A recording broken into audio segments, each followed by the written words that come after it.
If you are an electronic hobbyist, it is most likely that you have used LEDs in your projects.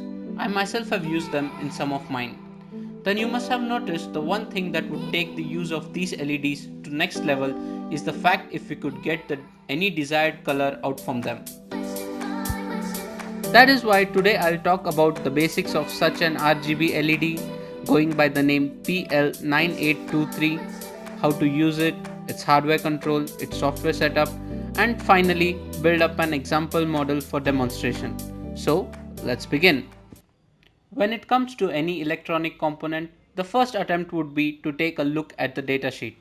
And from this one, we can firstly identify the pinouts of the LED, that is the 5 volts, ground, data in and data out pins. FYI, an alternate way to find these pins is with this notch, which corresponds to data out and the ground pin. Also, we find that by applying a signal of different time periods, we can set the amount of red, green and blue we require in our color combination. To provide the appropriate signal, we shall use an Arduino Nano since it is very trendy and easy to use. First, let's fix the Arduino to the breadboard and then the LED. But be very careful with the pins since they are very easy to be messed up with. Then connect VCC to 5 volts, ground to ground, data in pin to D5 of the Arduino. Now it's time to move to the coding part. So let's fire up our Arduino IDE. But before doing that, make sure you have Fast LED library installed because that's the one we'll be using for the code.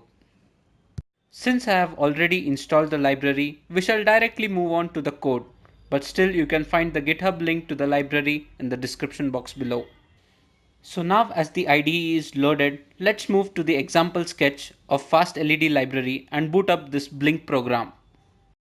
Once in the program, set the number of LEDs to 1, data pin to 5 since that's what we used.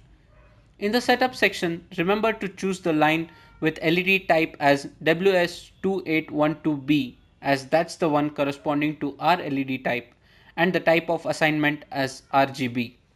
When done with this basic setup, we can now look into the loop section to know what our LED will be doing. Here we see that initially our LED is set to red and displayed with this show command, and after a delay of 500 milliseconds it's again set back to black. This should give us a nice red blink feature. Now when we hook up our Arduino setup to the PC, we see that the LED glows blue as default. Then when we load the program, it starts blinking red. Perfect! In order to assign color to the LED, there are 4 ways to do so. One is by using the standard web HTML color codes. This is the one we used in our example code by the way. And for the list of HTML color codes, Google is your best friend. Second method is by using set RGB command where we can assign the RGB values to the LED in a single instruction. The next one is by using hex color code where the color to the LED of the array is assigned in hexadecimal format where each 2 digits represent RGB values respectively. And the last method is by assigning RGB values individually with .r, .g and .b commands. You are free to use anyone you feel comfortable with. Now moving on. In order to make this project more interesting, let's add remaining of the LEDs too. On the breadboard, daisy chain the LEDs in order to connect the data out pin of the first LED to data in of the next LED and make VCC and ground connections later. The beauty of this lies that we can control all these LEDs with just one pin of an Arduino.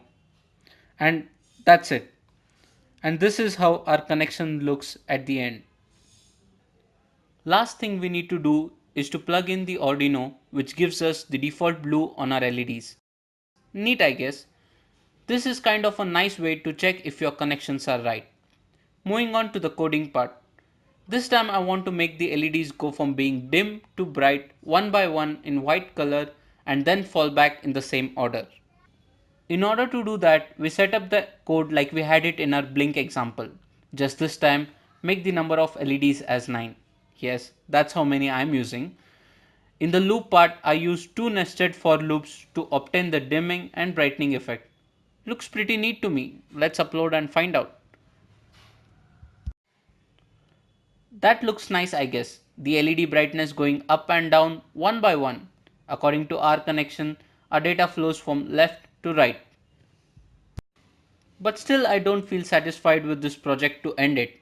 How about adding a color control system to it? For this we would just need 3 more components to complete it. Firstly, a push button in order to select what color out of the RGB we would like to change, a 10 kilo ohm potentiometer to change the intensity of a particular color, and finally a 10 kilo ohm resistor to provide pull up to the push button. For starters, we need to make our pot to be breadboard friendly, as the one here is not. So it's time to grab the solder station for the job. Just simply attach 3 male header pins to the 3 legs of potentiometer and you're done. Now after we attach the push button and the pot to the breadboard, add 10 kilo ohm pull up resistor to one end of the push button to keep its default state as 5 volts and the other end of it to ground. So whenever the button is pressed, its state changes from 5 volts to ground. For the connections to Arduino, connect the push button to D2, variable pin of the pot to A0 and the hardware part is done. That leaves us with the coding now. So we still need the setup the same way with just additional pin mode commands for the push button and the potentiometer. Also I need the initial color of LEDs to be white and a simple for loop does the job. Next I created an additional function to debounce the input of the push button and hence indicate how many times the button is pressed via an integer. In the loop section there is a call for debounce function every time and depending on what time the button is pressed the respective color changes. If the button is pressed once, the integer value returned from the debounce function is 1. Hence it enters the loop for changing the red color, which is changed with the help of simple analog read and map commands, and finally these values are returned to the LEDs. The same thing happens with color green if the button is pressed twice and blue if it is pressed 3 times. Also there is a fourth if loop for the integer value 4 so that it becomes 0 again so that it repeats the cycle of 1, 2, 3 and 4 again. This also locks the RGB values from the previous loops and hence fixes the color. I guess this should do the job just fine. Once the code is uploaded, we press the button once and move the potentiometer knob. We see that this changes the amount of red in the color combination. And as we press the button again and change the knob again, this time the color green changes and same happens with the blue when we press the button again. To fix the color, we just have to press the button once more and this time the knob won't affect it. And to top it off, you can do this as many times as you wish and create any color you like.